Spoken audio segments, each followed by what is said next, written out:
This episode of the DTFH is amazing. This is why I love podcasting, and I give this 5 sterling stars of glory. Daniel Noah is the co-founder of SpectreVision. SpectreVision has created some of the coolest movies out there, including Mandy, The Color Out of Space, and he's brilliant. He's a producer, but not just that. He's an advocate, and he's an advocate for something that I love. People who've experienced the paranormal. Daniel started off as a skeptic, like so many people, and had a series of experiences that led him to rethink his entire way of understanding reality, as many people think reality is. Ghost encounters, supernatural encounters. He began to realize that, maybe he was, as weird as this might sound, clairvoyant. And instead of hiding that like so many people do, not everyone jumps on TikTok and starts channeling shit or slangles their pendulum around for likes. Some people feel legitimately uncomfortable with the fact that they've encountered or experienced things that don't fit in to the modernist paradigm. Daniel is not one of those people, and this entire conversation revolves not just around his own personal experiences, but around this seemingly growing number of people who are reporting encounters with the unknown. He's also the director of SpectreVision Radio. So if conversations like the one you're about to hear are conversations you like, you should check that out. 50 shows dedicated to the subject. And he's got a comic book series coming out from Oni Press called High Strangeness. All the links you need to find Daniel, SpectreVision, or SpectreVision Radio will be down below. But don't leave just yet. Stay tuned. Get ready. If you're scared of the unknown, get out your crucifixes. If you love hearing stories about ghosts and encountering entities, then take your clothes off and coat yourself in whatever you coat yourself in when you're about to summon spirits. Do or don't do any of that. Maybe you're driving, you want to pull over and coat yourself in bull semen, which I am covered in right now. It helps me think. Everyone, please welcome to the DTFH, Daniel Noah. Daniel, welcome to the DTFH. Good to finally have you on the show. For folks who might not be familiar with you, they're definitely familiar with your company, SpectreVision. You guys have made some of my favorite horror movies, including Color Out of Space, Mandy, specifically in love with that film, and a multitude of great, scary horror movies. And, just to get going, because I know there's a ton to talk about, and I know you guys are doing something that we'll get to, which is, if you ask me, like cutting edge, groundbreaking, and it's what's happening everywhere. I want to talk about that. But before we get going with that, I wanted to ask how you ended up dedicating your life to making scary shit for us to watch and get freaked out by.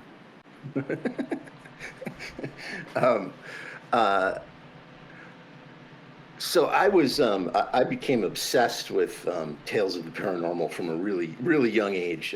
I come from a broken home, as so many do who were born in the 70s. Do you remember the movie Bob and Carol and Ted and Alice? Yeah, sure.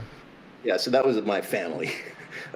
So I grew up in a household like that only for the first few years, and so it was moving around a lot, and there were kind of people coming and going. Daniel, let me stop you. Here's the choice you have to make.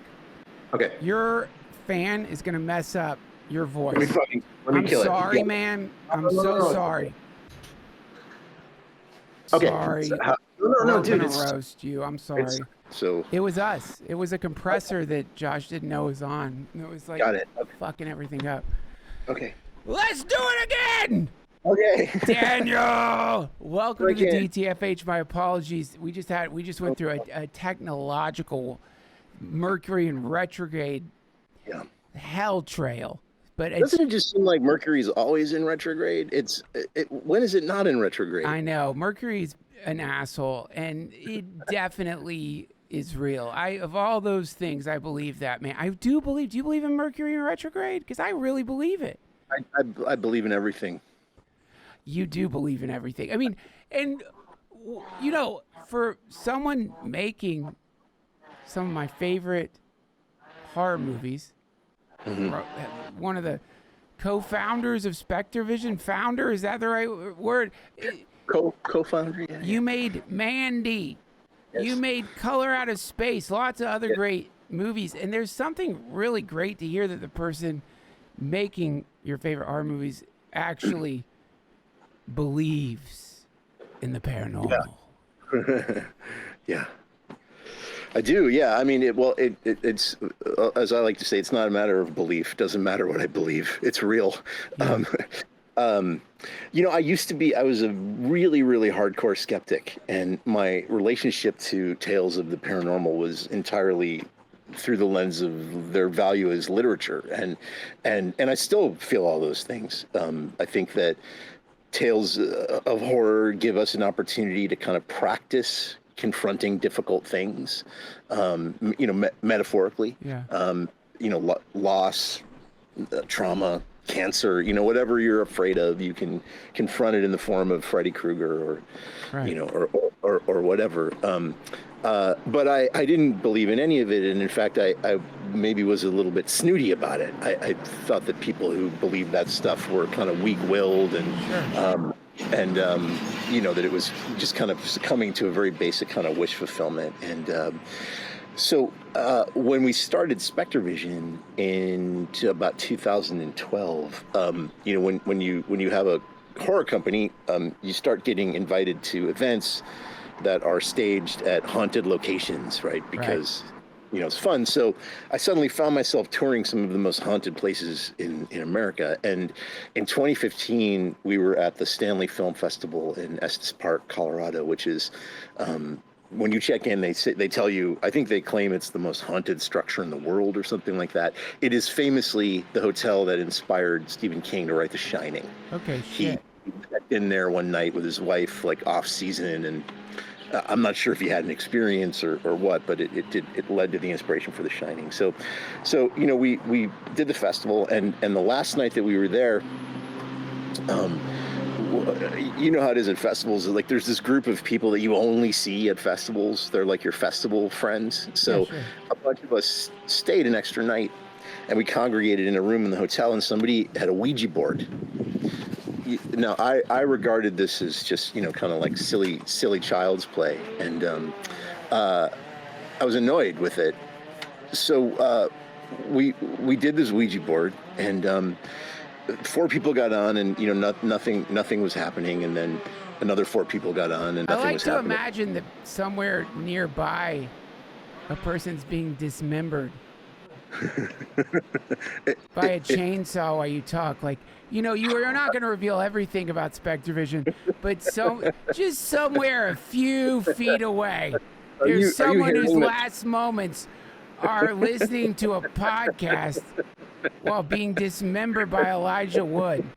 He's over there, covered in plastic. The background limiter is drowning out only his screams. I take it you're hearing. We're not. Listen, we're gonna get what we get today. Mercury's in retrograde. Listen, Freds, if you were looking for some kind of pristine audio, Beatles level, recorded in some London studio, it's not gonna happen today.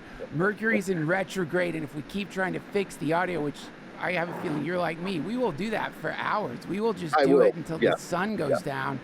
We're not going to get a podcast. So please continue. Ouija board, Stanley Hotel. What? Honestly, as a skeptic, you're probably like, all right, I guess what? Are we having a sleepover? That's exactly right. Yeah. So we're trying different combinations of people, and then I'm one of the people that gets on, which I think I later understood is significant. I didn't understand it at the time. Get on the planchette starts flying around the board. It defied all reason and frankly the laws of physics. I've Wait, never other people's experienced. fingers are on it though. Yeah, but you can see that they're kind of floating their fingers off, very careful to make sure that they're not unconsciously moving it. I fucking hate Ouija boards, and that thing you just described is my why. Because it's like, dude, I know this can't be real. And then the jerky, weird. Have you had it? Oh yeah. And that weird like it's like a signal coming in and out a little bit. It's just, but the intentionality behind it is what I don't like. That is a very creepy moment. And anyone who's like had success with the Ouija board has had to contend with dealing with whatever that is. Yeah. This drain saw is making me nuts. Is it? Should we just keep going? Abort it? We just got to deal with it, man. At this point, we got to. Listen. I've been doing this long enough to know when the podcast gods decide to sow chaos in a podcast. You could go into a hermetically sealed chamber at this point. You could go into a deep underground military bunker where they keep the telepathic gray aliens to keep their telepathy from affecting the scientists, and you will get a leaf blower. Something will come. We just got to do it, man. I just know there's no escape from the chaos. When it comes, it comes. And usually it means a good podcast is going to happen. All right. I'm in. As long as you're feeling okay about it, then I feel okay. I'm feeling okay. All right. So you know that like that stuttery staccato thing that you're describing? Yeah. It was not like that. It was it wasn't tentative. It was extremely deliberate and forceful, and this thing was moving with like incredible precision and force, and I could feel it like pulling away from me, right, in ways that no one person could possibly have controlled this thing. Even then, of course, I'm rationalizing it. I'm going, no, there's a helicopter. Let me stop you because I think it's important because of the topic is the reality of the paranormal. You know what? You're making a very, very good point, actually. And I just want to point something out. I did say before we started recording that I went through phases of what you're experiencing right now and what you're going to experience because you're running a podcast company. Yeah. So you're going to go through this. And you know what? I feel honored that I get to explain this to you. I went through phases, like a phase of grief. And I remember in the beginning thinking, like, there's no way that every time I start podcasting, a leaf blower starts, a weed eater, some kind of gardening equipment, chainsaw. I've had that. It's got to be confirmation bias. It's got to be in my mind. I explained this to you before. And then I just got used to it and realized if I start a podcast, except for now that I've moved to a podcast studio, not like just the ambient background noise. We live in a noisy world. You could be experiencing the most pristine silence in your podcast studio at your house. Just perfect meditative silence. Hit record. The neighbor decides to start drumming to the point where I have accepted it as a good sign because when the interference patterns show up, usually man, this is my woo-woo idea. It's something in the podcast. It's trying to diffuse, distract, to stop it from happening. And now I'm like, no, fuck you. I'll do this shit. I don't care if Niagara Falls erupts next to you. If suddenly just an unknown waterfall appears, the rushing of water, people screaming. We carry on, Mr. Noah. Okay. Continue. All right. Okay. That was a beautiful St. Crispin's Day speech. All right, so this thing is flying around, but even then, Duncan, I'm thinking like maybe we're unconsciously moving this. The planchette then started to spin in a circle, which is impossible to do. Even with your fingers, you can't do it. Even if you practice that, you couldn't. Like if you wanted to shoot that scene for a movie, and you're like, okay, guys, we're gonna need you in a subtle way to choreograph the spinning of the planchette in a circle together. So you're gonna have to practice this. You'd have to practice it for a few months to pull that off. Yeah, exactly. Yeah.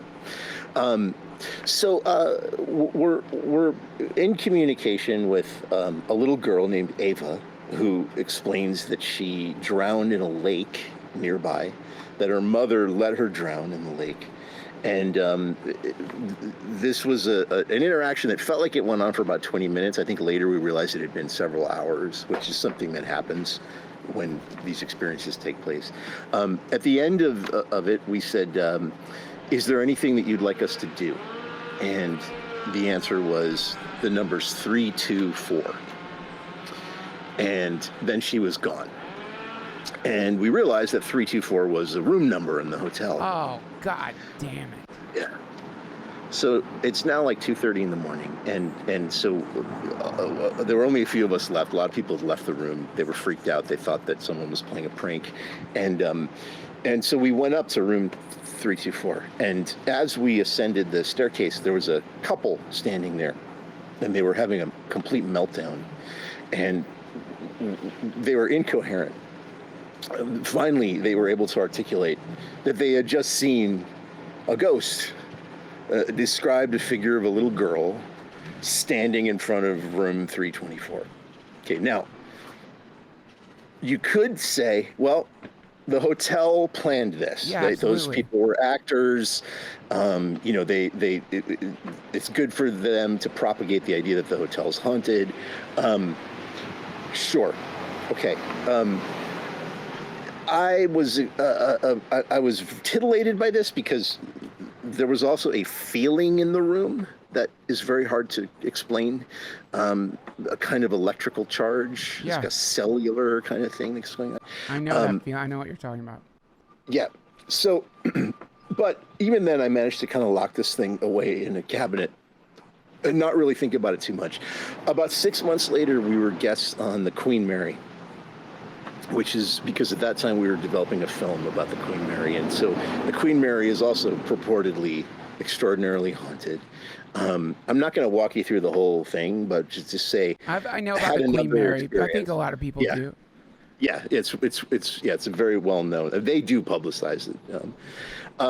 Had a second experience there, which was even more extreme, terrifying, and walked away this time with evidence, photographs, recordings.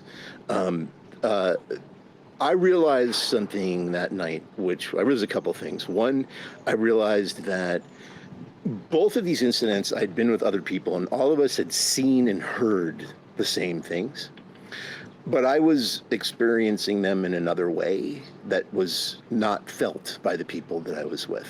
And it's hard to explain it, but it was almost an emotional overwhelm.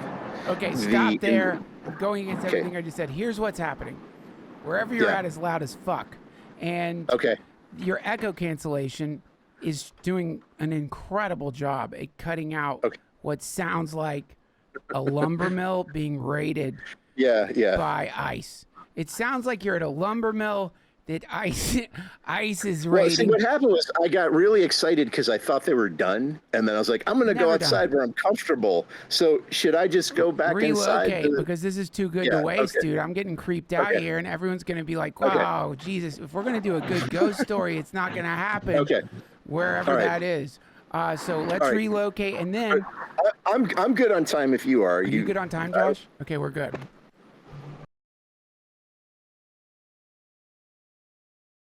Got that chainsaw out there. Get that thing out of here. It's a dark totem. Okay, let's roll. Unbelievable. Yeah, okay, all right. All right. Okay, you got me? Yeah, we're good. Is this the worst this is are you kidding? This is awesome. It is. It's like there is a narrative unfolding. If people wanted Larry King, they'd go to Larry. They wouldn't be on the DTFH. I'll promise you that, Daniel. You want inside the actor's studio. You're not getting it here. I can't help it because I am a filmmaker. I got to get the light right. The light was kind of fucked up. All right, that's a nice soft light, right? That's a little better. Yeah, okay, sure. That means no. You just don't want me to fuck with it too much. Okay. I can't tell because it's coming through the internet. Yeah, I don't know what because when whatever the final thing is, whatever you're seeing on your screen, if it looks good, that's what it'll look like. It'll be good. So continue, please. Okay. All right. Okay. All right. So, Yes. Hold on, there's a wild dog in the studio.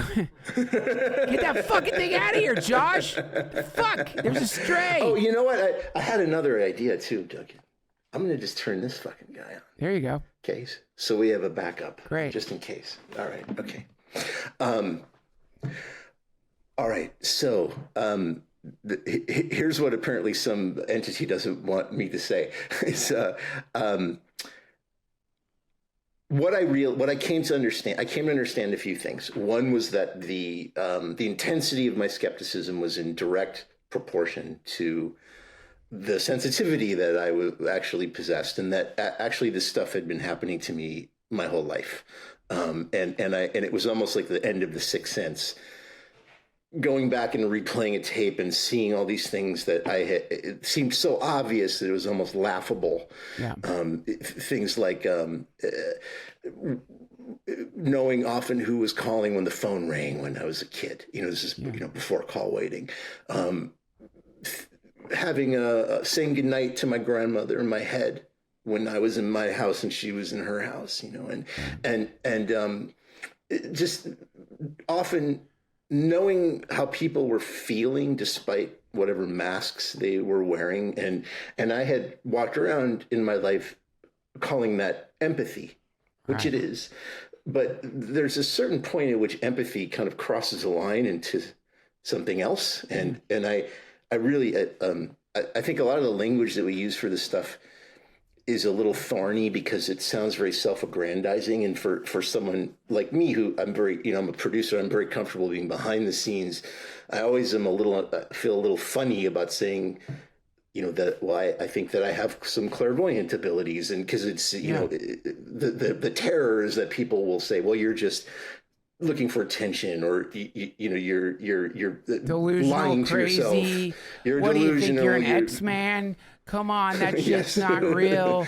All this stuff. Any people who have this thing, which I would call a burden, of most people you meet who do have to I think you could argue it's a form of neurodivergence, that because it doesn't fit into the mainstream's view of how the universe works, it can't be diagnosed, because to diagnose it is to ruin your reputation as a psychiatrist, psychologist. So this is a kind of problem that people have been having for a long time, and even more hidden than a lot of forms of neurodivergence that people contend with.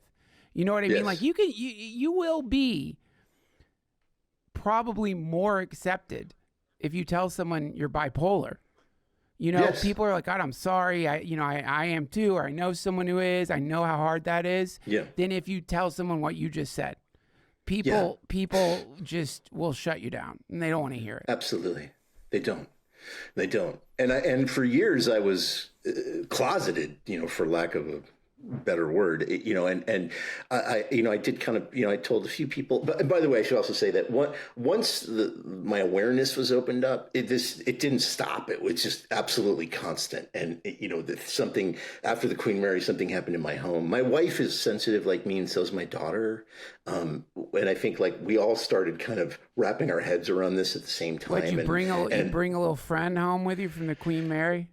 Possibly. That's the problem. This is the problem, because it's like, I don't know if people get, what do they call them? Hitchhikers. I don't know if people get hitchhikers because they're more sensitive, or if it's because they're more sensitive, they are aware that the thing is in their house. And I don't know. So what I think, for the efficacy of this conversation, I've spent the last 10 years aggressively investigating, just in my own mind and my own body and soul, these questions. So I think one of the things that's really hard about this stuff is, for all the reasons that we just discussed, it's very difficult to talk about these things as fluidly and openly as one would talk about the sciences. Yeah. There's always this sort of stigma.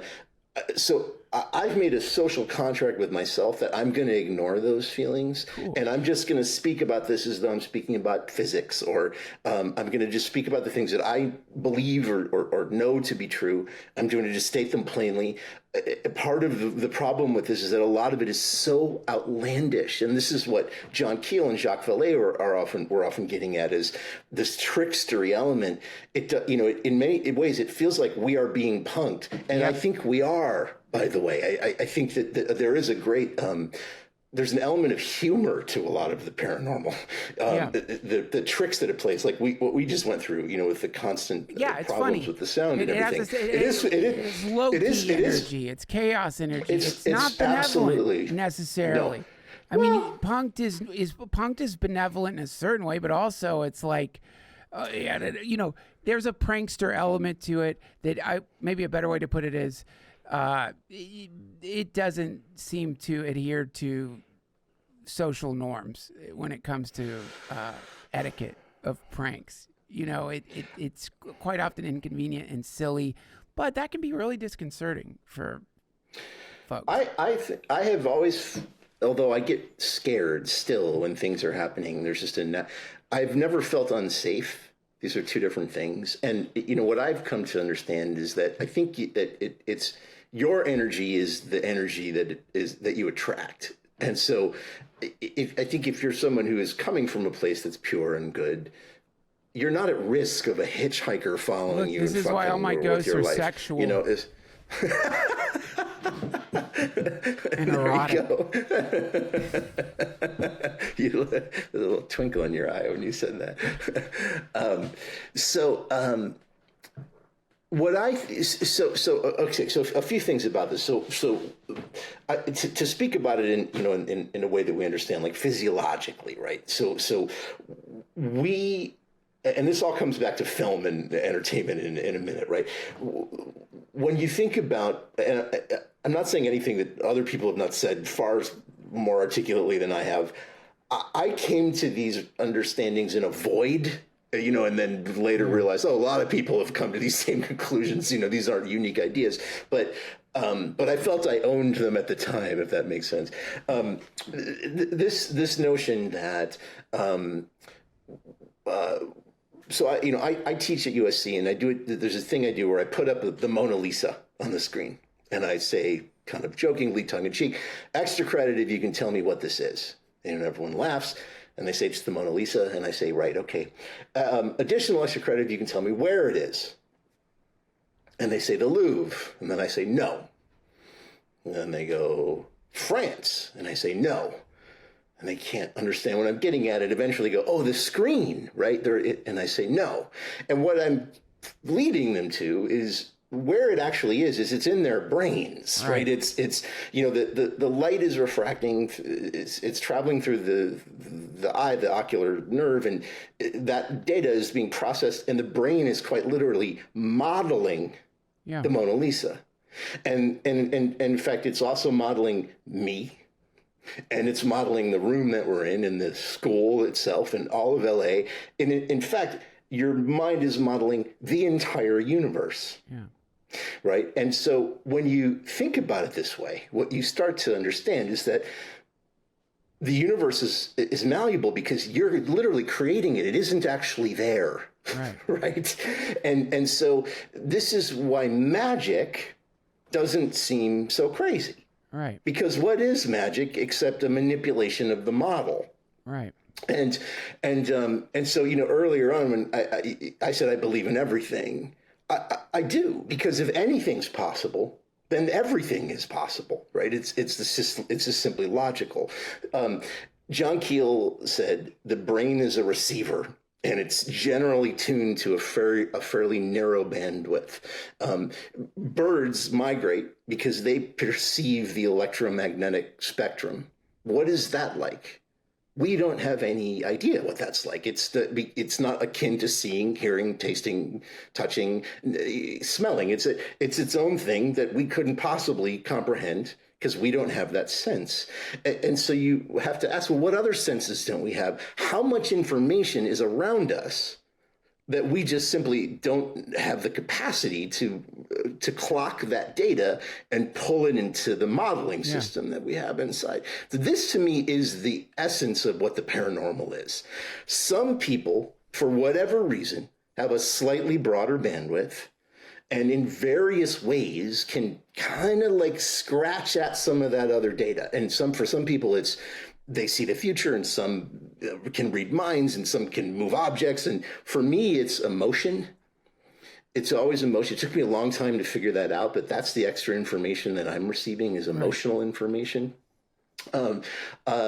Sometimes I think those signals are so strong that anyone, gifted or not, can perceive them, right? And in many ways, I feel that we are moving into a period where those signals are getting stronger, so more and more people seem to be having these kinds of experiences in the last 5 to 10 years. Well, this is sort of, a weird, something that's analogous to this is, we,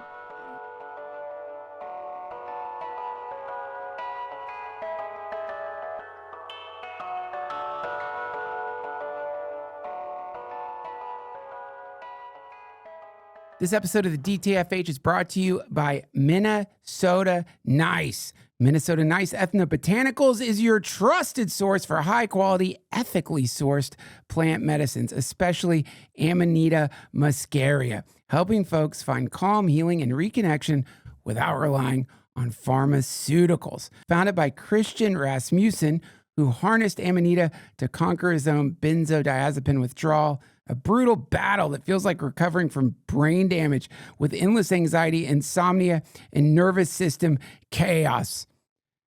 They're on a mission to share this wisdom. Recovering from benzos or alcohol is no joke. The stress and cravings can derail even the strongest wills, risking relapse without safe support. That's where thousands are turning to Amanita muscaria as a powerful tool in recovery, promoting relaxation, easing tension, and fostering peace due to its unique pharmacological activity at our GABA and glutamate receptors. But remember, it's not a magic bullet, friends. True healing needs a full matrix of support, like therapy, community, and lifestyle changes. These plants and fungi are valuable allies in that journey.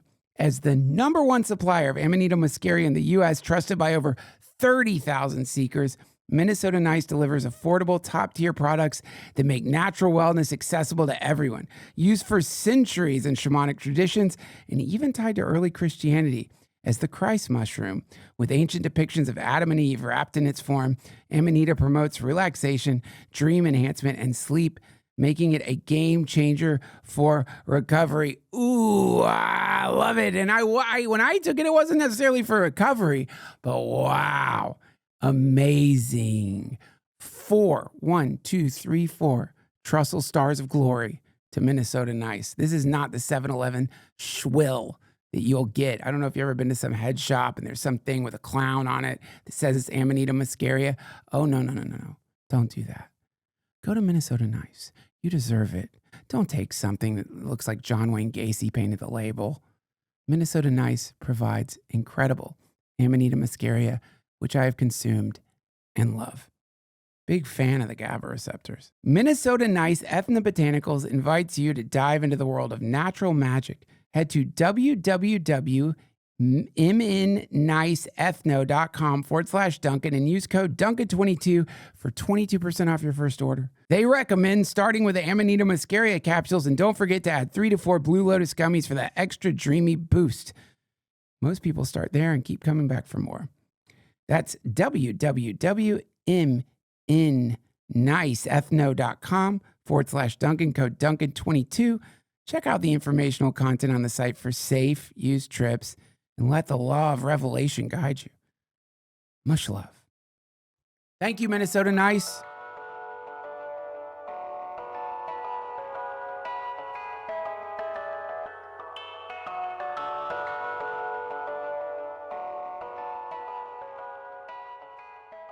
If you listen to my podcast, I'm sorry you know this because I talk about it too much, but we do know that there's like another Oumuamua interstellar object moving through our solar system that is non-standard. It seems to have light in the front. Now, it's venting water, apparently. Venting water. Now, a lot of the claims made by Avi Loeb have been sort of refuted by various astrophysicists and saying, no, you're just, that it could be. I think what Avi Loeb is, anything he's writing about it, he does have the caveat, this could just be something natural, but why don't we have any preparation for what if it's not?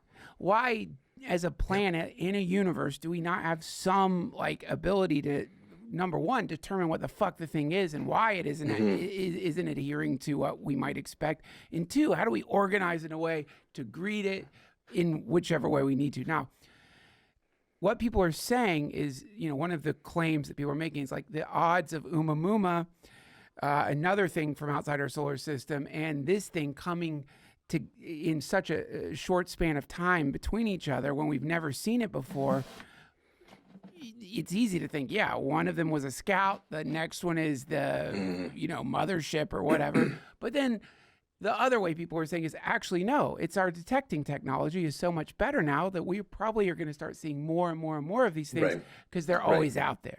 And what, when people like you, quote, come out of the closet in this regard, the telepathy tapes being another example of Gen Pop getting a download. Then suddenly what happens is people begin to, at the very least, experiment with the possibility that they might have been tuning out frequencies. It's not a matter of talent. It's not a matter of ability. It's just from the get-go, if you are taught this isn't real, even though any kid, if you're ever around a kid under the age of 5, dude, they're tuned in and they don't know that that's weird, the things that they're seeing and saying. But then it's your imagination. That's just a dream. That didn't happen. Dude, I hear my little girl having full-on conversations in her crib at night with something, talking. My daughter did that too. Laughing. Yeah, my daughter. Yeah. But then you're taught, no, this isn't real. And maybe the extraordinary ability stuff is just you didn't tune it out. You tried, you went down the path of the skeptic, which is a fantastic way theoretically to immunize yourself from all that goes along with having to hear stuff that other people aren't hearing, but it didn't work. And your rational mind that's where skeptics are perfect candidates for waking up to this reality, because you have trained your rational mind to believe what you're seeing and to doubt what you're seeing. But when your mind is trained to that degree and you have the experiences you're talking about, and you're like, there's no fucking way this is a delusion. Boom. Welcome to a whole new world. And so I think I don't know if the signal's stronger or if it's just that the internet is letting people share stories like this in a way that it's opening people up to a kind of latent human ability. That could be. Yeah, that could be. Maybe there's just an opportunity to talk about it more. And so, but I do talk to a lot of people who have sensitivities who all feel that there is something changing, and we are entering the age of Aquarius, that there's something happening, there's something changing, the veil is thinning in some way, and if you look at the grand timeline of humanity, this moment that we're in is the aberration. When spirituality is quite literally paved over. We pave over nature, literally. That was our great idea. It's let's put cement over all the grass and the earth, right? And I think that's very telling about how what is spirituality, but nature. It's an extension of nature. And I'm very lucky. We live in the hills, and I've lived in cities my whole life. The forest is terrifying to me, and now we actually live up against some woods, and I go out there and I hear shit in the woods at night, and to me I'm like, if that's a coyote or a demon, it's all nature, right? It's all alien to me. I just but I do think that there is a chance that we're all kind of waking up, and I think that that was one of the things we were texting about the other day, when I was saying that, when we were contemplating, gosh, what if we really are here for the end? what if this is the apocalypse coming? And I was saying, that I had this thought, and maybe this is gets to, you want to talk about video games, but is like, what if our all of what's happening here is we're all being spawned into an apocalypse scenario every few years? Oh yeah. And it's on a loop, and it's like it's some sort of a like a school, or it's a training ground, or Well, if there's reincarnation, if you believe in some sort of there return, then regardless of global collapse, regardless of meteor impact, regardless of singularity, AI-induced apocalypse, you are, your vessel that you're moving around in is in the end times, because you are going to die. As long as you're immortal, you live in an apocalypse. And if there's reincarnation into another mortal vehicle, then that means that we are perpetually apocalyptizing. We are perpetually having to contend with the end of everything. Add to it what you said about the subjective mind being the sort of the mirror of reality that we call the human realm. Then every memory, every preference, every idea of how things are or are not, upon your expiration, bye-bye. It's gone, baby. Gone. And that is the apocalypse. It's totally, I love that you said that, because I think about that all the time, because I turned 50 a few years ago, and I couldn't help it. Like the minute I crested the hill, I started feeling like I could see the end. Right. And processing it and preparing a little bit. And I have had the thought, like, is my apocalyptic feeling just about my own death? Or am I actually picking up on some global event, Well, but bring this up, both can happen. Sorry, both are possible. Well, certainly if the second one happens, the first one is. Look, if you're mortal, some generation is going to get to experience the double delight of having to deal with their own body getting old, and also watching the world around them disintegrate. And it could be. And I don't know, but I definitely agree with you. I do think something's happening that is non-standard, and by that I don't know about the hippie global awakening consciousness stuff, though I do play around with the idea. But certainly you can look in the technological world, you can look at the geopolitical landscape, you can look at just all that's happening, and you would have to be the pandemic, the UAP revelations, you would have to be a buffoon to look at all of these events that are rising together and not say something's going on. What is happening? This is absolutely anomalous. It's not any one event. You oligarch pedophiles, okay, everything else is fine, but I guess some weird elite have been trafficking kids for a while, and they're involved. Okay, fine. You know what? I don't even know if that's anomalous. You can look back at Bathory. You can look back at a history of power. That sadly has within it some form of human rights abuse in an egregious way. But then you add to that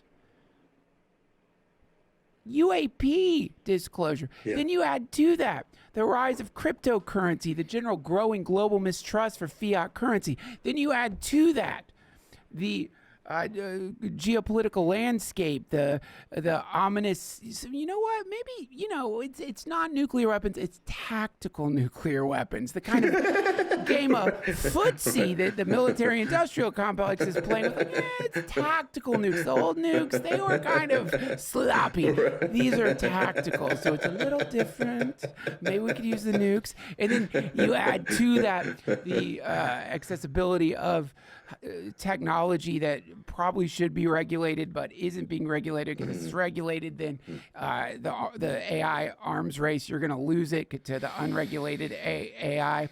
And then you add to that the relationships people are developing with a non-human intelligence, the psychosis related to AI. And then you add to that any number of the other bizarre things that are happening. And all together, when you look at that, you have to admit something's bubbling.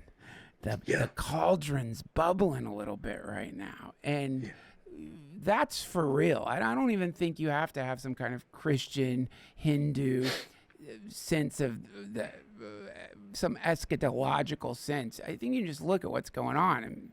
And definitely the scene is being set for something real weird. It feels that way. It feels that way. I practice in my head all the time. There could be a day when we all walk outside and the sky is filled with flying saucers. It could happen. And then it could happen in a month. And you're going to be annoyed. I'm going to be annoyed. I think my first response will be, holy shit. And then I'm like, God damn it. I wanted to do a podcast today. You know what I mean? We're just going to be like that. We're still human. Great. Fucking UFO traffic. Now I'm going to be fucking late to my therapist. So this, I think, is a perfect setup for what you're up to. And Sure. And it's something that, setting the ground for it definitely like shows why it's the perfect time for a podcast network dedicated to the paranormal. What a perfect time for it. Something to chart, Agreed. track, map, report in on, speculate on, all this growing data regarding the weird shit happening in the world, man. And not only that, but just the media landscape. We should have thrown that into the things that are changing. The what they're calling legacy media used to be just everything. Movies, TV, late night TV, news, the way we get our news, all of it falling apart, demonetized, no more money. You suddenly these powerful conglomerates are competing with a fucking Hawk Tuah girl who, just turns on a fucking camera and makes infinitely more than any of the late night shows. And so it seems like SpectreVision is ahead of its time, or right on time, I guess you could say, in recognizing the internet is the new movie screen. The internet is the combination of movies, TV, everything. And so y'all have created, are creating a, correct me if I'm wrong here, sort of high level, high quality video podcasts that are thematically about the paranormal. Yeah, I mean it's two parallel ideas, but I think we'll talk about the video part in a second. But the notion of a podcast network, that's entirely devoted to esoteric and philosophical questions about the nature of reality, i.e. paranormal, right? It's I think what just to bring it a little bit back to my narrative, and then we'll pick it up with the podcast network, is that the next thing that happened for me, so after I kind of came out, I did the show Spooked. You know that show? The podcast Spooked. No. It's Glenn Watt. It's a big listener story, ghost story thing, and I it's a long story, but I ended up doing that. I said it was I came out as an experiencer, and what I found was that actually, given my identity as the co-founder of SpectreVision, it wasn't met with a lot of resistance, right? It was, right. I was already kind of in that world. And so as I started really getting my nose into a lot of research and theoretical writings about what the paranormal is, like I said, Charles Fort and John Keel and, Linda Moulton Howe, et cetera, I started to realize that as the guy who more or less had been running development for SpectreVision and we all do everything together, but that I had somehow been a part of bringing all these films to life that were really accurate portrayals of the paranormal in ways that were kind of unusual. And so that to me itself almost felt like a supernatural occurrence. Right. How did that happen? And so the next thing was I'm going to tell you two quick stories. Great. One's about Mandy. So back before all this paranormal stuff started. We had just completed a screening at Fantastic Fest. I don't remember what the movie was. You know, you do the Q&A, and then there's like these concentric circles of social interaction. You know, first it's like, you know, fans with questions, and then it's your friends, and then it's your agents, and then you're off work, right? So I'm walking through the lobby, and I feel this little tug on my my jacket, and I turn around, and there's this young woman, this emo, very awkward, and she can't even make eye contact, and she says, "I just wanted to tell you, Mandy is my favorite movie." And she started to leave, and I stopped her, and I because I had been hearing that a lot, and it was beautiful, but it was a little unexpected. And I said, "Do you mind if I ask you why it's your favorite movie?" And I watched her kind of like go inside and root around for an answer. And she came back up and she said something that was so simple and so beautiful, and in some ways so obvious, but I needed to hear it.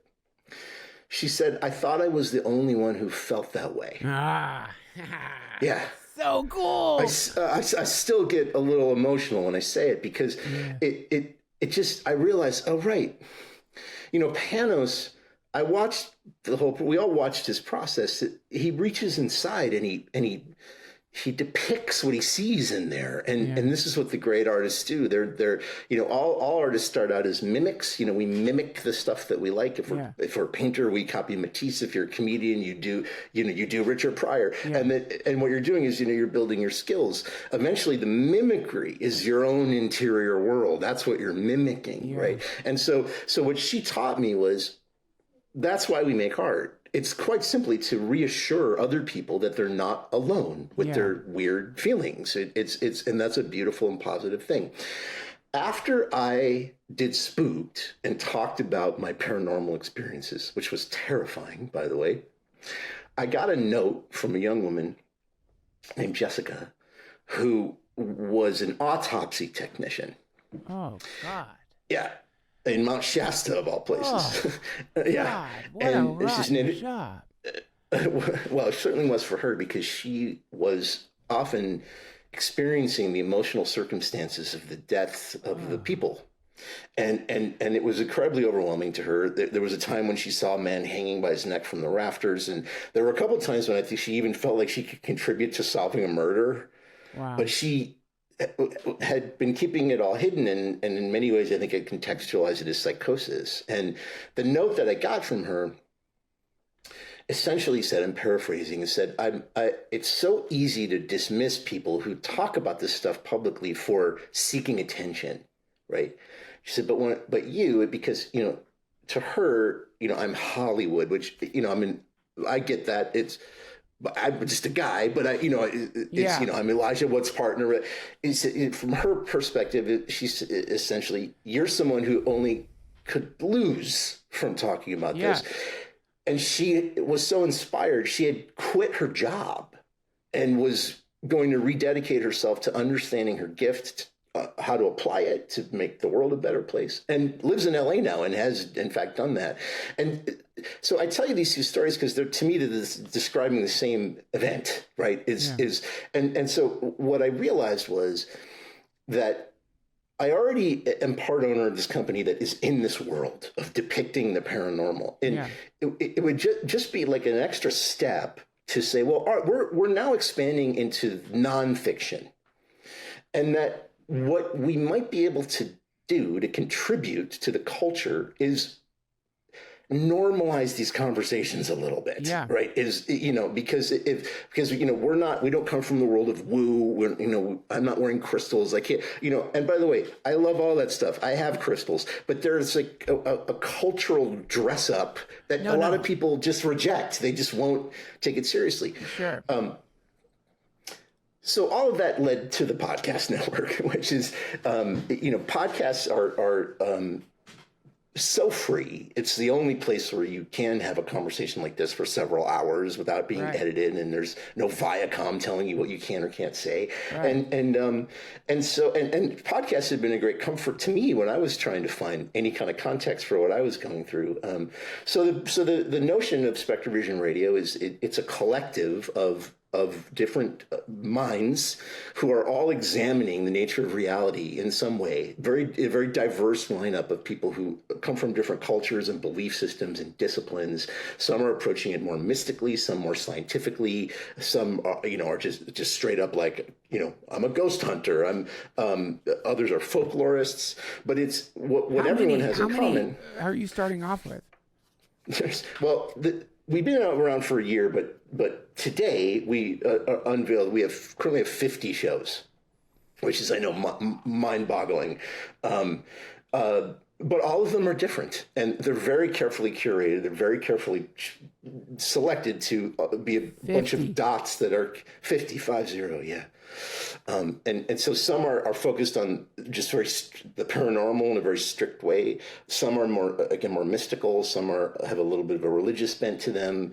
There are several that are very serious, hardcore investigations of the UAP phenomenon. Danny Sheehan, who you should absolutely have on the show, he's a genius. He has a show with us. And by the way, he has the New Paradigm Institute. Danny is probably, he's one of our celebrity attorneys. I mean, in fact, he was a student of Dershowitz, who maybe we don't like so much anymore. But he was as a student, he helped break the Pentagon Papers. One of his first cases out of law school was the Kennedy assassination. He was investigating. I mean, this guy, he Silkwood, that movie was based on his case. Around Contra. I mean, this guy's like the Forrest Gump of major political events. What he's only really revealed in the last few years is that throughout all of this, the thing he was the most interested in was the UAP problem. Wow. Because really early on, John Mack retained him as his attorney to defend him when Harvard was trying to boot him out, because he was writing papers about the abduction experience. Right. Danny was his lawyer. So Danny started getting access to all this information and going, holy shit, this is real.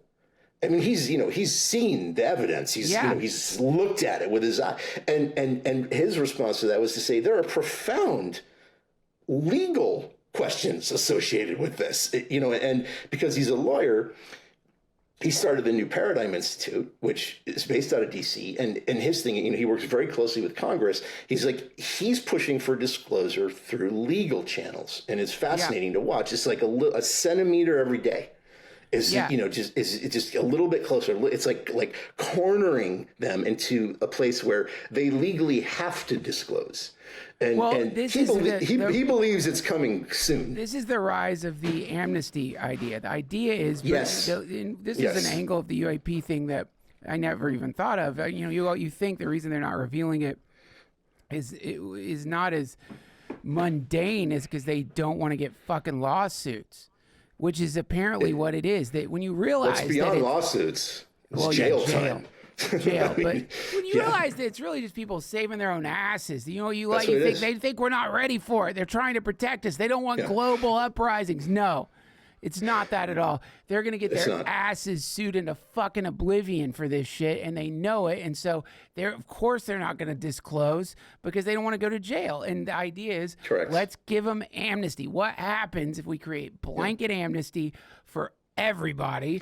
Okay, whatever. You concealed a alien corpse. Okay, you made a treaty with the gray aliens that they could abduct humans in exchange for technology. Okay, we would rather you not go to jail if it means we get to live in a universe populated by things we've all intuited, experienced, encountered, and read about. Living the truth. It's science. It's just it's the general right direction, the trajectory you want humanity to be on. And so that's a huge part of what we were talking about earlier. Is that and that's what they mean by the term catastrophic disclosure. We always assume that means it's catastrophic to society. No, it's catastrophic to the secret keepers. I mean, the other thing, which I think it's been said a lot. I'm not saying anything that hasn't already been out there, but is that there are these black programs, and so if you imagine that you are a major defense contractor who has had these deals where you are licensing alien tech that you have exclusive propriety over, And all of a sudden, in 2025, somebody comes along and says, it's open source now. They're like, dudes, I've spent $1 trillion in the last 50 years. Like, you can't this is mine, right? Do you know how many telepaths it took us to figure out how to turn this UFO engine into a microwave? Do you know how many nosebleeds? Do you know how many eyeballs shot out as they tried to open up the first layer of the 7-layer doom box, as it came to be called? Do you know? Oh, great. So now everybody's going to have our kind of microwave? Exactly. Yeah, exactly. Dude, yeah, it's wild. It's wild. They're really practical problems. They're far more mundane than you would think mundane. They're so self-interest. There's none of this. People go insane in the streets. No. It's like, motherfucker, I patented that shit. And no, from what I've heard, reverse engineering alien technology is apparently not that easy. Like, though, there is the argument that the UFO wreckage, as they call it, is actually not wreckage, but donations. It's donations, right? Yeah. But also built into the donation seems to be a lot of firewalls. The stuff apparently incinerates by itself. It doesn't seem to want to be decoded, which flies in the face of the donation version of the story. I think it's just some of them are shitty pilots. Like, some of them are they're just not good at flying a UFO. I mean, that's very possible. Well, I think it's important to remember that it's like when talking about, say, ghosts or any kind of unseen entities, and sometimes, because I've had so many of these experiences, and I also, I think, because I see UFOs constly, and for whatever reason, there's some people who see orbs more than others for some reason. Well, it's orbs for me. It's mostly orbs. I have had a couple crafts, but it's almost overwhelmingly orbs. And they let me take their picture for some reason. I don't know why, but I have lots of pictures and videos. I mean, you're a producer. I mean, I think that's honestly, I literally think that's what it is. There's a kind of like efficacy. It makes sense. Yeah. It's kind of smart. It's like, I know. Like, they're like, oh, he's a media guy. Let's let him get the picture. Let some dick with a fucking iPhone film us when, like, it's going to be all blurry. They're not going to have the right lens settings. So I got this baby right here. It happens to be right in front of me. But what is it? It's the Nikon P1000, and it has a 3,000 millimeter lens on it. Holy shit! So this thing. Let's see if I can actually extend it right now. I just said holy shit like I know what that means. I gotta admit it. I don't know what that means. A normal zoom lens is it's not it's not super why isn't this going out? A normal zoom lens doesn't go, look at that thing. It's a telescope, essentially. Wow. I've gotten some crazy pictures of things in the sky with this thing. Things that, you start to realize, there's a couple reasons why we don't capture UFOs. We don't see and capture UFOs more often. One, no one's looking. Right. We gave up. I'm constantly looking up. Well, everyone's like, "What are you looking at?" And I go, "What? I'm just checking." You got me looking up. When we got to become friends, I went through many a night going out into my mosquito-ridden backyard because of you. Yeah. Just Did you see anything? Looking up. No, I didn't. But I feel next time I'm in it. Austin, next time I'm in, or you're in LA. I mean, so this like CE5 thing. Whatever you could. The basis of all magic is just simply focused intention. You can do it by chanting, you can do it with ritual, you can do it with it. But, what I have found is, like, if I just sit in my yard and I just focus my attention really hard on, like, sending up an invitation, 50% of the time something crazy shows up, So, what you're like. Sometimes some people are with me. Let me tell you what you just did. You did the UFO version of, when I throw a party, lots of people show up. I don't know why no one comes to your shitty parties. Yeah, I don't know. It's weird. Well, Maybe it's your invitation. Maybe you need to write a better invitation. No, it's because people don't like me. And the orbs don't like me. Because I get it. Like, I understand. And honestly, maybe they're compassionate.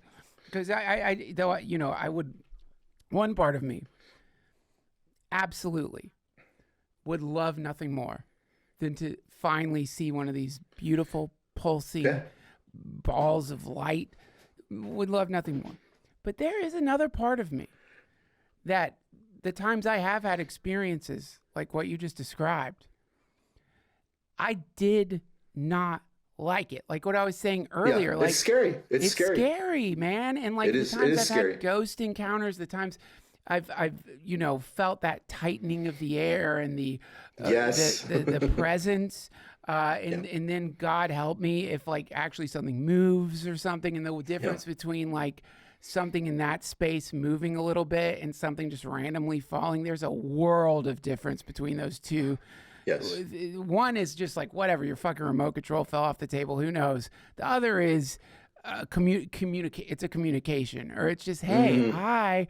Oh, I don't know why, but it really, it feels so ominous to me. And that's something inside of me.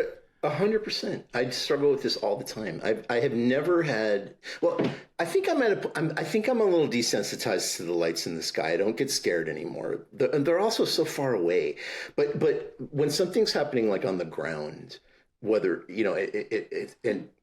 what is it? I don't even know if I believe in ghosts anymore. Honestly, I believe in the experience that we call ghosts, but I'm very suspicious of what they actually are. But ghosts.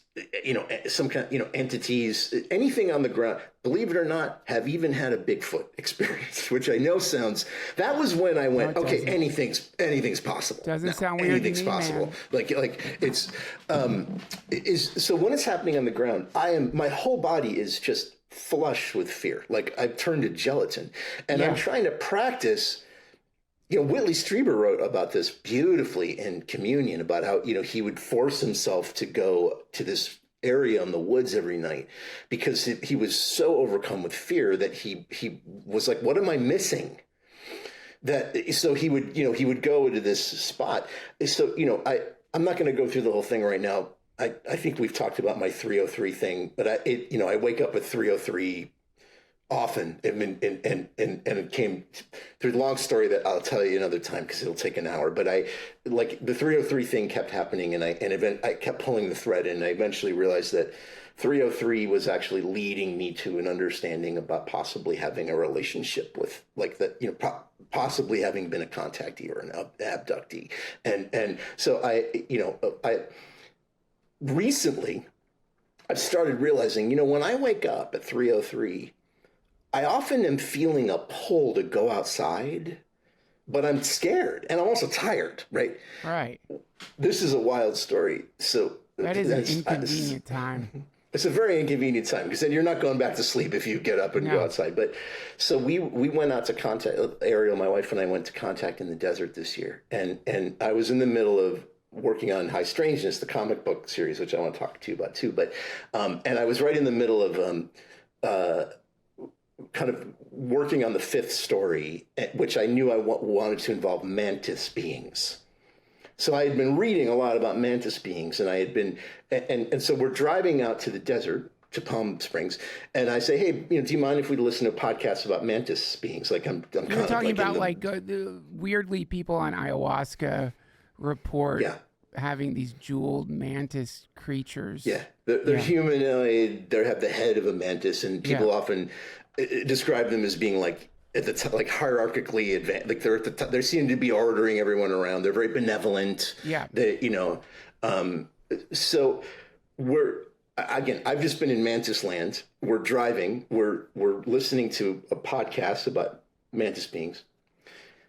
Something drops from behind the sun visor onto it's a fucking praying mantis. Oh, which God, I've never seen a praying. I'm 53. I've never seen a praying mantis anywhere, let alone in my car. Right. So we're both looking at this thing going, what? This is unignorable. Impossible. Right. It's impossible. So this little guy gets on the dash. It rides for 2 hours all the way out to Palm Springs with us. And then we open the door and it's like, goes on its merry way. Thanks for the ride. We dropped it off at the Hyatt. Yeah. So that night, I woke up at 3:03. The next day we're going to Contact in the Desert. It's like UFO mania. I think, okay, I'm going to go outside. Like I've never done it before, right? We're staying at this resort. There's people everywhere. This isn't a creepy, isolated location, but we happen to be like right on the edge of a golf course. And we're on the ground floor. It's the easiest thing in the world. I can just slide the door open and go 10 feet and I'm outside, right? So I get up, I put my pants on, I go outside.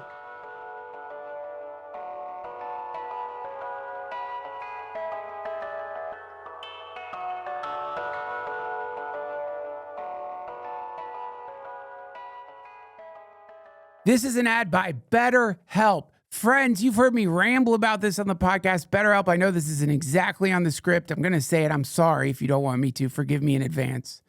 But I'm hearing people using ChatGPT as a therapist. That's terrifying. I'm not saying you shouldn't use it as a digital pseudo friend or something like that. But the problem is the fact that people think an LLM can be a therapist indicates a fundamental misunderstanding of what a therapist is. And for me, therapists have changed my life for the better. And they didn't change it by doing what ChatGPT does, which is just seemingly tell you what you want to hear or reframing what you say to it in a kind of sweet way. No, they're more akin to dentists. They get in there, or they give you the courage to get in to the dark crevices of your psyche, where there might be some chewed up bits of memory steak giving you bad breaths in the form of rotten dreams. Now, that's my own personal experience, and BetterHelp did not tell me to say that. Let me reiterate, that came from me, not BetterHelp. With over 30,000 therapists, BetterHelp is the world's largest online therapy platform, having served over 5 million people globally. And it works with an average rating of 4.9 out of 5 for a live session based on over 1.7 million client reviews. It's convenient too. You can join a session with a therapist at the click of a button, helping you fit therapy into your busy life. Plus, you can switch therapists at any time. As the largest online therapy provider in the world, BetterHelp can provide access to mental health professionals with a diverse variety of expertise. Talk it out with BetterHelp. Our listeners get 10% off their first month at betterhelp.com/Duncan. That's betterhelp.com/Duncan. Thank you, BetterHelp.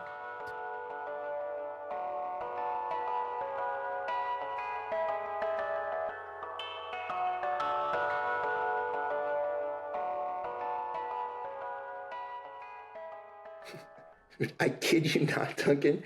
I saw 15 UFOs. It got to the point where I was like, I have to go to bed. I can't stay up anymore. Like 15 over the mountain range. Wow. I can't remember why I told you this story. It was part of some point You know I what was it's making, triggered but, in me? This is a quick story, but this is sure. this is like before when I was still in my skeptical phase and doing what many skeptics get themselves in trouble doing this shit, because you would think your skepticism will shield you. You're outside the rules that, like, anyone who has any sense of this stuff, there's rules, there's a kind of hygiene, I guess you could say, regarding how you might want to sort of interact with this reality. And I'd gotten a grimoire, and a good grimoire. I don't even know where the fuck I got my hands on this thing, but like a grimoire. And I don't think I'd ever had like a real, like, and I don't mean like the Black Pullet or some antiquated thing. This was, I wish I could remember the name of it. Well-written book on practicing magic, how to do it. Not cheesy, like fucking, I don't know, Barnes and Noble bullshit. Like it felt like it had been written by someone at Miskatonic University or something. And so I'm just looking at one of these rituals, and I start, not as anyone who practices magic knows, there isn't an easy, as far as I'm aware, there's not really like a very easy ritual, like a real ritual. There's a kind of like, sure. I don't know. It reminds me of like if you wanted to, like, anyone who's taken LSD is one of to make LSD, and then you're like, well, it's like playing Elden Ring. You're like, to unlock this skill, I've got to unlock these 7 other skills first, and you got to go back, baby. Yeah, you got to, and like Crowley says that too. It's like, dude, you've got to learn yoga, you've got to learn meditation, you've got to learn Latin, you've got to read 50 other books before. So, all that being said, I'm in my shitty comedian's apartment in West Hollywood with this grimoire. And I start reading something out of it. I don't think anything's going to happen. I'm just reading it. There's that feeling in the air. I think that might have been my first time I'd ever really felt that before. And then, everyone go ahead and judge me. This happened. I hear this. Thump. Now, what I heard, I went over to where the sound was coming from, where the sound came from, just a thump, something landing on my carpet.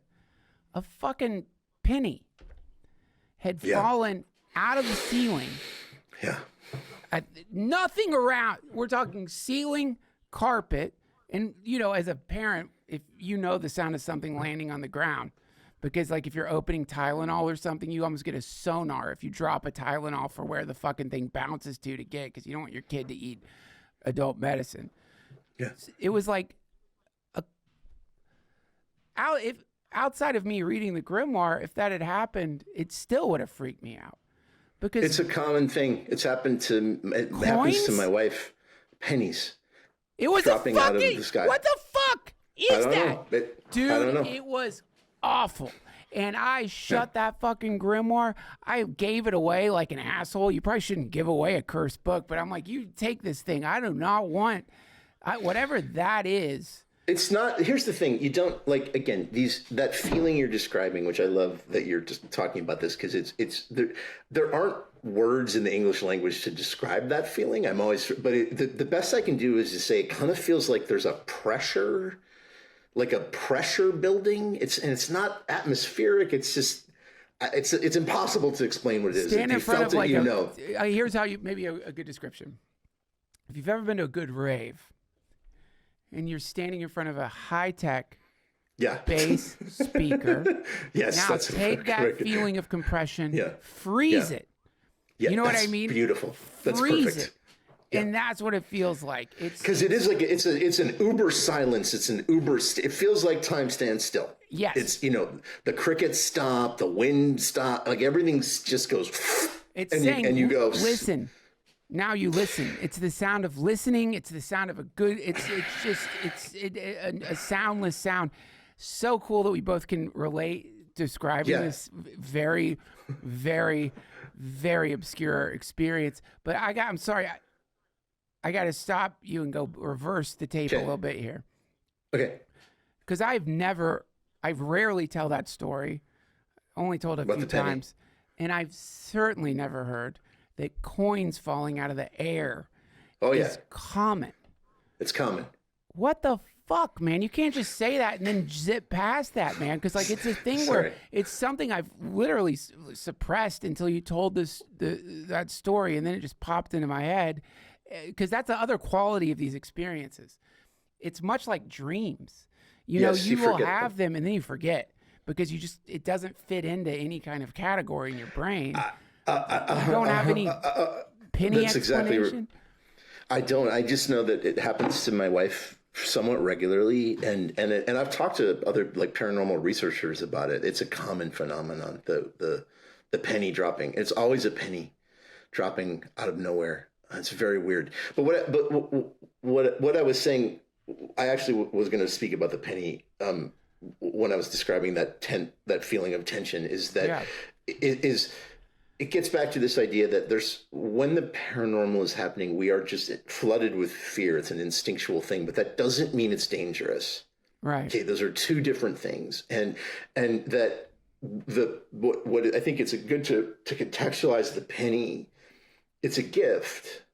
It's not a threat. It's a gift, and so this gifting is a huge thing with the unseen world. There's a place here in the canyon that I won't say what, it's like a secret here in Laurel Canyon. There's a place that if you know about it, there's this beautiful altar up in this very obscure spot at the top of the hills. And I go up there all the time and I bring gifts, I brought coins, I brought apples, I brought some, I'll bring like a little flag or a matchbook or a toy or something. Trump flag. Sure, why not? It's not up to me to decide its politics. And sometimes, I get gifts back. I mean, I was up there a few weeks ago and a little, I don't even know what it is. It's like there's like a little hard fruit that grows on the tree, and it just dropped on me, and I went, oh, and I looked up, and I wasn't under one of those trees, and then I looked around, and I found like the tree was like 100 feet away, and so this ring right here, this is my second one of these rings. So I was doing some work out in front of our house. I was just doing yard work, and I had lost some weight, put it back. But I was like reaching into this detritus, and I felt my ring fly off, like pull up with all this just gross, like, that sucks. And I looked down and I'm like, there's just a mountain of like dirty leaves, and I'm never going to find this ring. Like, it's gone. Like, and I've had it for years, and I felt really sad about it. And so, I cleaned up all that yard waste. It wasn't even like directly in front of the house. I got a new ring. Months go by. Months. I'm out on the deck. I look over on the rail, and there's the ring. It's sitting on the railing, like perfectly centered in the railing. And I went into my wife and I said, "Oh, you found my ring." And she said, "I saw that too. I assumed you put that there." Oh, man. So the ring is now, up in an altar in our house because, that was a gift. It was, they said to you, "Hey, we found your ring." Wow. So I think those little objects are really positive things. I think it's an act of friendship. It's not a threat. And again, so it's so important to separate the innate fear from legitimate danger. They're not necessarily the same thing. This is why I think there's when I mentioned like some kind of like magical hygiene, I think that's why. Because the idea is like, maybe before you start invoking this or that or dive into that place, really make sure that you're going to be able to receive whatever that energy is in a polite way. Because when I shave my head, I remember like my kids would walking down the hall, my kid didn't know I was behind him, he'd turn and look and say, "Fuck." You know what I mean? He's like, "I'm your dad." Not anymore. He didn't say fuck, but like, similarly, like, it is somewhat rude to theoretically invite something you have no idea what you're inviting.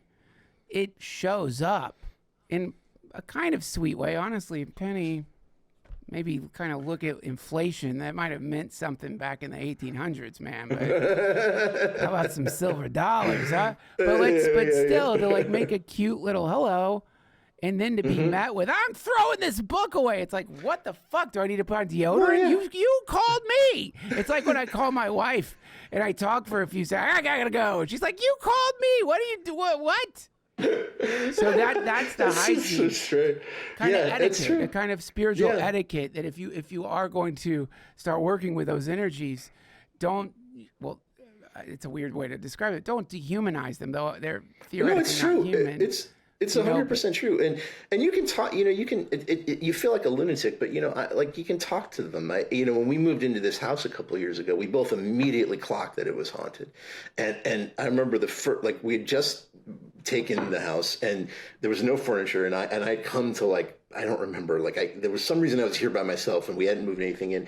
And I found myself, without even realizing it, talking to them. And I said, "Hey, my name's Daniel," because the house had been empty for a while. I said, "I know you've been here alone. My family's moving in. You're welcome to stay. But we do have to live together. We're going to have to live together." And and I heard what I was saying. It wasn't something I sat down and decided to do. And so this actually gets back to a loose end from earlier, and it does have to do with, I think, me wanting to challenge this notion that it's all scary is that the quality of different unseen entities is as varied as people.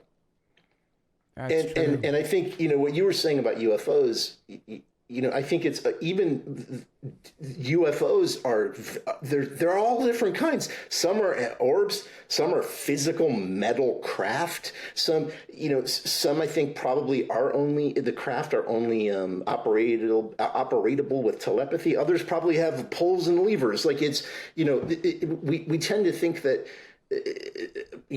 like a category of something paranormal is like there's just one kind.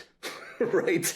But it's, I can tell you that I've lost track of, I wish I'd been better about keeping notes on this stuff. It's too late. Like I've lost track of, but sometimes it feels positive and sometimes it's negative. And, Ariel and I once were out in the desert and we were on mushrooms but when we compared notes hours later, we had both been dealing with the same dude. Separately, and he was not cool. This guy, like no question, it was the same guy. Sure, they're not. It's like they're not all sweet. They're not all evil. No, dude. I mean, look, if this is on the internet, but I'll summarize: mushrooms, penis envy mushrooms, 2 bunch palms in the desert. It's a vortex. It's an amplifier, and yes. Look up in a tree, and man, I'd been taking psychedelics my whole life, and you hear people, I saw a dragon on LSD. It's like, no, you didn't. You didn't see a dragon. Walls melt, shit moves, but a dragon, I look up in a fucking tree, and in that tree, the sun is setting, is a gnome. Now, dude, this is another thing. Talk about this is something even though I've said it online, I still feel dumb saying it. And so I do my technique. This is a great technique, really advanced for when I see something on psychedelics I don't want to see. Look away. When I look back, it won't be there anymore. Look back, there's that fucking creature. It's a gnome, and it's not like I see gnomes. It's sort of gnome like the whole thing. Yeah. The hat, the thing, the clothes. So now I'm having to deal with the fact that I've looked away from a hallucination and looked back. It's not a hallucination. It's watching the sunset. I got the sense it likes to come out of the tree and watch the sunset, and then it notices that I can see it. And it wasn't mean, annoyed. Grumpy old man looks at me like, ugh. And then goes back to watching the sunset. That was my mystical encounter with a gnome. That's awesome. Dissed. It hurt my feelings. It was like, you wanted to be like, you see me. Let me tell you the message of the tree. It was just like, oh, fucking human. Well, think about what we are to them. We're like big, dumb, slobbering dogs. Slow. We're drooling all over them. We're barking too loud. We're tracking mud all over the place. They don't want. Well, you start to realize that if you just next time you're in a bookstore and you just look over the occult section and the folklore and the fairy tales, you realize most of this shit is real. Right. One way or another, most of it's real. Because here's what we think. In modernity, this is what we think. We think, well, these silly superstitious fools back in the old days came up with these bedtime stories that they told over and over again. And in the telling of the bedtime stories, it became mythology. But no one really experienced elves, gnomes, the good people, even though again and again and again, you hear it over and over and over again. And that's part of the blinders of modernity. And this is what I think why there is a space. This is why the telepathy tapes are good. There is a real space and need for conversations revolving around this stuff that at least, I love what Mitch Horowitz does, that at least invite people, listen, was like you.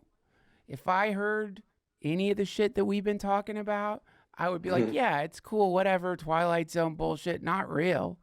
But the invitation, I think that's the most important part, is the invitation to humanity as a whole. Hey, maybe instead of immediately shutting this shit out, Yeah. What happens if you just for an evening entertain the possibility that not that millions of people throughout the ages who've reported these in poetic ways, serious ways, silly ways are not insane? No. Like maybe it could be that in fact you're missing out on an entire, I guess you could say it's like a new spectrum of color. Well, it's the arrogance of humanity, and like Neil deGrasse Tyson to me is the Darth Vader of our time. Like this guy is so arrogant. He's so dismissive of anything that he can't measure. Let me stop you there. I like him, and I'll tell you why. Why? I compare him to like the dude in the car when you're getting stoned with your friends, and you're like, man, I think that dude over there's a cop. And he's like, that's just a guy going to 7-Eleven. He calms you. I'm not saying like from that, like for me, when I've really gone way out into deep space, I go to a Neil deGrasse Tyson video and I'm like, okay, yeah, okay. So in that way, as a kind of palate cleanser, as an anchor, though I do think he is always right next door, just rubbing shoulders with what will be the most hilarious, mystical experience anyone ever had. When he has his road to Damascus experience. Oh, totally. Well, he won't tell anyone though. It'll be a dirty little secret, and this is what I mean about the arrogance of science, is that we're obsessed with our tools of measure. If we have a tool to measure something, we call it science. If we lack that tool, we call it supernatural. We call it the spirit. And that's so unbelievably arrogant of us to think we are the arbiter of what is real and what is unreal. If we can't measure it, it doesn't count. And I have this analogy that I use all the time. It's so simple, and it's like the basic principles of scientific method is that you have a series of proofs. Yeah. Like, so there's a theory and you're like, okay, I need to prove this theory in a scientific setting. So first I have to prove A, and then if I prove A, then great, tick that box, then I can prove B, C, D, and eventually I'll get to N, and the N is the thing that I've proven. And so you make it to C and you can't prove C. And you go, okay, abort. Okay.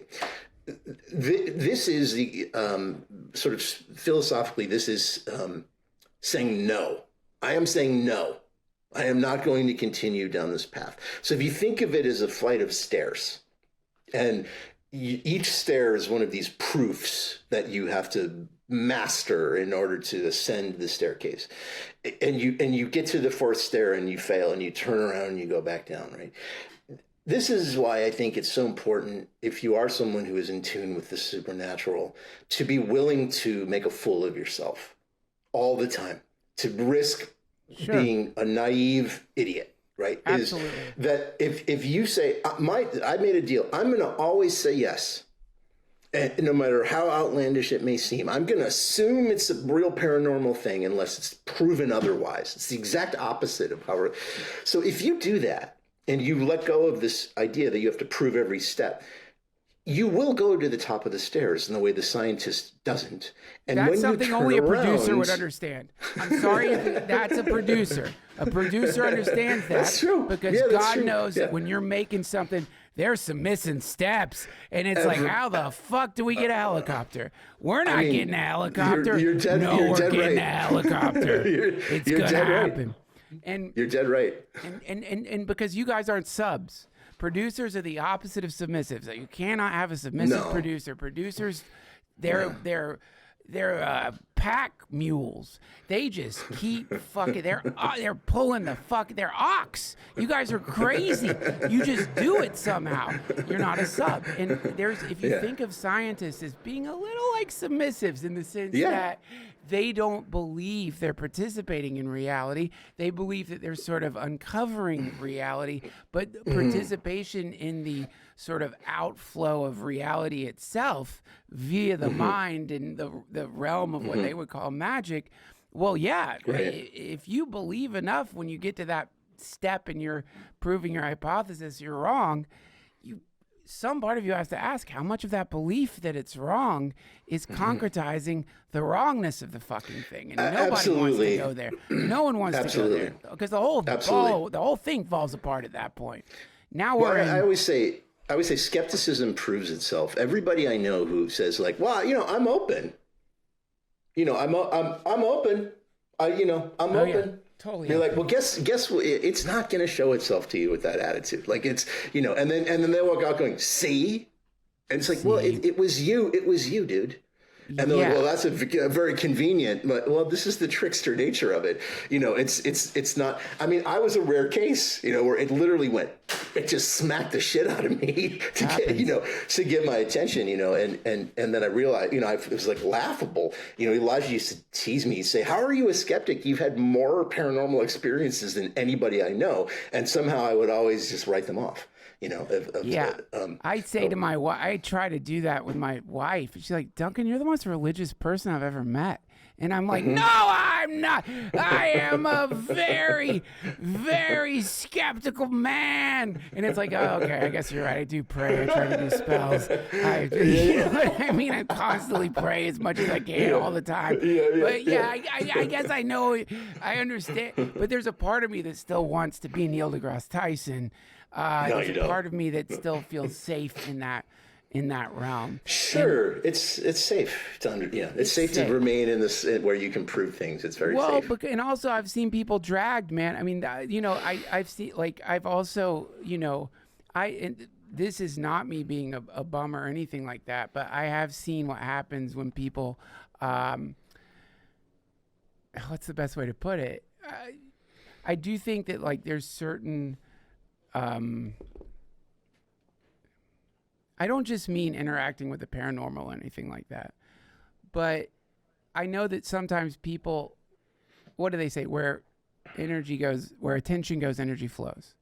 Mm-hmm. And so the darker spectrum of reality is somehow for a lot of people more enticing than in other words, there's something a little more tangible in connecting with forensic files or something. Like people have a natural pull towards this part of reality. And, you make horror movies, that. We love it. And, but I feel like sometimes you can get sort of Grateful Dead parking lot. Just because somebody's wearing tie-dye doesn't mean they're not a piece of shit, man. And you're going to, you know what I mean? In this spiritual realm, it's the Grateful Dead parking lot. Yeah, they're going to sell you acid, but guess what else they're going to fucking do? They're going to end up taking everything you own by the end of the night, because that's what they do when people show up at the Grateful Dead concert to get acid. They get you high. They take your money. This hippie tried to take our fucking car. By the end of the night, after he'd taken all our money, he got us the best acid ever. After he took all our money gone, took everything that we had that he could possibly take, and he did it in brilliant little steps. He'd done this before. In the morning, he's like, you guys, give me your car. He just asked, why not? He already took everything else. So what I'm saying is, similarly, when you go to a Grateful Dead show, there is a kind of oh my fucking God, this parking lot is amazing. People are juggling fire. Look over there. They're openly selling nitrous, right? And within that sort of exuberant, wow, this is a new thing, there's this opening to somebody who looks like Charles Manson taking everything you own. And that's, so I do think some people end up getting unlucky in their initial forays into this place, and they make contact, and they get fucked up. I'm just saying you can get fucked up. Of course you can, but you can get fucked up by people, and I think that's my point, is that it's sure. Be fair warning, but that's the beginning of every grimoire, friend. But you can also get a bad Uber driver. You can also get on the wrong L train. You can. I mean, is it? It's. Yeah, but you get out of the Uber, your driver doesn't follow you into your fucking house and throw a coin out of your ceiling. And I think those stories about like The Conjuring and all that shit, like those are very rare, those types of situations, and beware. And they tend to be people who are experiencing some kind of other some terrestrial trauma. If you're, again, bringing it back to people, these entities are as varied and complicated as people are, and if you are a person who is, you've done the work to be whole, to not be someone that's easily victimized or preyed upon, I think that extends to the unseen world as well. And let me tell you, not a lot of us has done that work. And this goes into a lot of different. Look at Judea. Look at, like, I read that the high priest would go to the Holy of Holies in the temple in Jerusalem. It's in Jerusalem, wherever the temple is. Now it's just the wall, but there was the Holy of Holies there. And the high priest could go in there once a year, I believe. And when he went in, do you know what they would do? Tie a rope around his waist, because there was something that could happen where you go in there and just die. And they wanted to be able to pull his body out. It's like Chernobyl, because you can't go in there to retrieve the corpse. So if he falls over dead from whatever the fuck is going on in that place, you could, like, guess you weren't pure enough, and then, like, we'll try again next year. Who's the next high priest? Not a lot of hands going up. But this, I'm saying, and again, I don't know why I always do this. I'm the fucking party pooper of all time. But I just feel like, from my own personal experience with it, and having seen what I would call negative miracles happen, that there. Listen, man, if you're going to go do a surgery, wash your fucking hands and make sure that whoever's doing a surgery on you doesn't have shit all over their hands. And guess what? That, to contextualize what we're talking about, there was a time where there was a saying, a gentleman does not wash his hands, meaning your doctor who is just doing an autopsy would come and deliver your baby with his hands covered in corpse muck. And the infant mortality and the mortality of mothers was so high because of just a lack of basic hygiene, because they didn't understand sterilization practices. And what you're talking about, I think, is very similar to the discovery of germs. People didn't know there was germs. That's a great analogy. No fucking idea. What are you saying? The little creatures that we can't see that get in your mind and make you sick? Shut up. It's witches, you dumb shit. And it's like, no, there was a whole unseen universe that was discovered. And now when you go to get some medical procedure, you're not going to get sepsis, because they understand how to do sterilization. It's a good analogy insofar as germs are an invisible force that affect you, but it's a bad analogy insofar as germs, by their very definition, are bad for you. There's no good germ, I don't think. There's anything. If we use the word germ, it means it's bad for you. Gut bacteria. Do we call those germs? I do, because I'm an idiot. Well, but it's I want to come back to this idea. So you've said a few times I make horror films, and yes, I do. We do make horror films. I actually really don't like that word, because this is something that I've really come to feel quite passionately about. Cool. is to encounter the otherworldly, the surreal, or the other world. It is scary. But that's just one color, and it's getting back to this thing of something being scary doesn't mean it's dangerous. What I think is a much better word to describe the paranormal is awesome, and I mean that the literal meaning of it. Yeah. It is filled with awe, and part of experiencing awe is scary, but it's also powerfully beautiful at the same time, and that is what awe is, right? It's something so much bigger than you, and awe is a religious feeling, right? And horror suggests that all of this stuff is threatening, right? And it's not, and so just I want to push back on what you're saying. I accept your pushback, sir. Pushback accepted. If you're saying, yeah, there's dangerous unseen entities out there, right? And I'm saying, okay, but work on not being someone that nefarious intelligences want to prey on, right? By your system, you wouldn't leave the fucking house. I mean, you wouldn't, because, by the way, there's bad humans out there too. Are you going to never interact with anyone? I try ever? not to. That's why it's all on Riverside. I'm actually in a sub-basement of my house. Josh has to go through a decontamination chamber before he comes in here. Spiritual and for the germs. Both. We sage them and then we spray them down. No, I get it. I love it. I need people like you in my life, man, because this is just my habit. My habit is to make everything all creepy. And I do, like, especially with Mandy. Mm-hmm. I mean, that's when you're talking about, like, it's this place. It's tender. That movie's incredibly tender. Magical, beautiful, Garden of Eden level, lush. Mm-hmm. It is a perfect way of conveying that realm that we all have sensed since we were littles. The feeling of like, no, I know this is real. I know this isn't just some make-believe thing. And what is that place in Mandy? I can tell you what it is. What?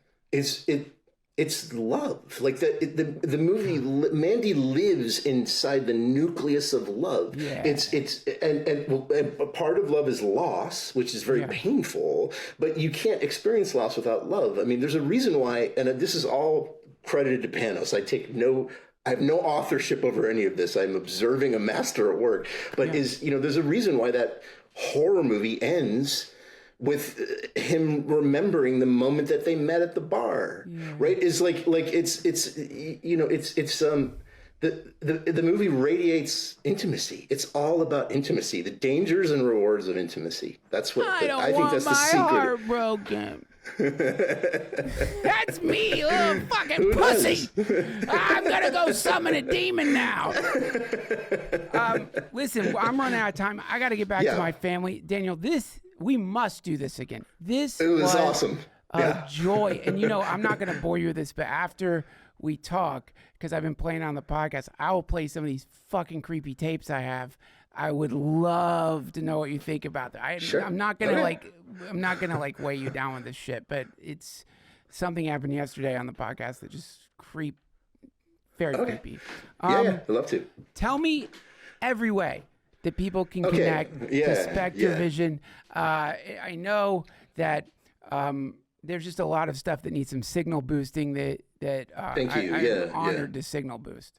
Oh, thank you. I appreciate it. Well, and it's all, I think on the heels of this conversation, everything I'm about to share with you is very much born of these types of philosophical, well, the podcast network, SpectreVision Radio, just go to SpectreVisionRadio.com. Everything is there.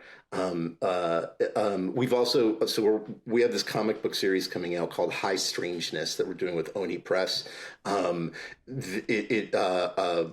The incredible privilege of they allowed me to write the 5 narratives and then partnered with very, very skilled writers and illustrators.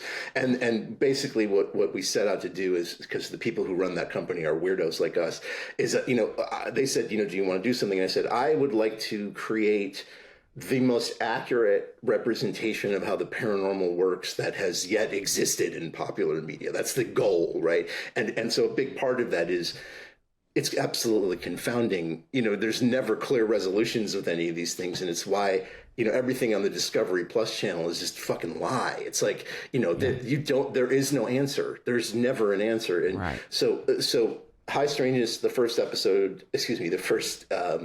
issue comes out in October, and it's 5 interlocking stories that touch on different elements of the paranormal. The protagonist is inspired by John Keel. He's inspired by who? John Keel, who wrote the Mothman Prophecies. Yeah. Cool. Our movie Ebony and Ivory is currently out. From Jim Hosking, who directed The Greasy Strangler, and then in September our movie Rabbit Trap opens, which is about the Fae. about the fairies. No way! Really? Yeah, and it is. Yes! It's an incredibly beautiful, powerful experience. The movie was at Sundance. A young filmmaker named Bryn Cheney, Dev Patel, and Rosie McEwen are in it. Wait, say that again. Of course, you're fading out in this part. Go back 2 sentences. Describe it again, please. And Josh, let's edit into this. I don't know why you're fading out when you're like pitching the film you just made. It's so I'm sorry. Did you just the last bit? Start with describing about fairies. Say the rabbit trap, which is okay. In September, our film Rabbit Trap opens, which is it's about the Fae. It's about the fairies. It's based very, very accurately on Celtic fairy beliefs, and I don't believe there's ever been a film that has represented the experience of the Fae this accurately. And so Dev Patel, Rosie McEwen are in it, and it's kind of like if you took it's set in the 70s. It's a supernatural film about sound.